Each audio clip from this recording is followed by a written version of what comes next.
Sipag talaga ng ahenting ko, oh. No. Yun ang ahente, napakasipag. Tatrabaho. Magpapapawis kahit umagang-umaga. Oh. Sipag talaga ni Katoma, oh. Napakasipag, oh. Saan ka makakita ng ganyang ahente? Napakasipag, oh. Wala lang alam kundi magbenta. Bumiyahin ng produkto. Trabaho tayo, hindi pwede yung ano. Napakasipag, talagang ganyang trabaho talaga, oh. For the first time, oh. For the first time! Sipag ng ahente daw. Dapat yan ang pinutularan, eh. Magandang ahente dito sa Asia Brewery, oh. Napakasipag, oh.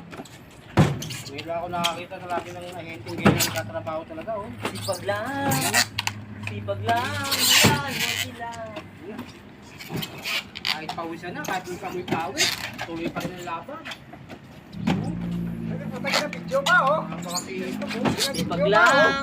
Sipag lang! Magtrabaho kayo.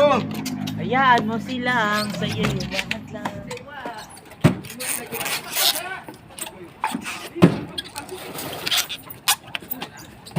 Inargan nyo, raratan nyo rin.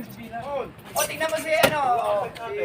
Sipag lang! Yan ang ahente. Nagtatrabaho, napakasipag, oh. Ang galing mo itong maghagis ka. Ang galing pala ni Katoma maghagis. Binibidyohan ko siya para tulungan niya yung ahente.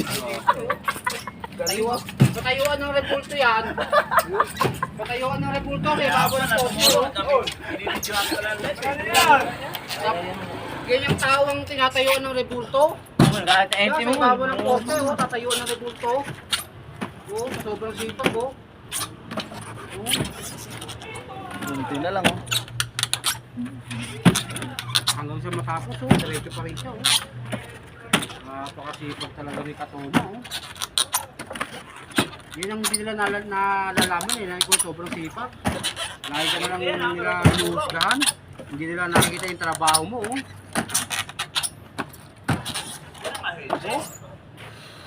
Ano ba yan?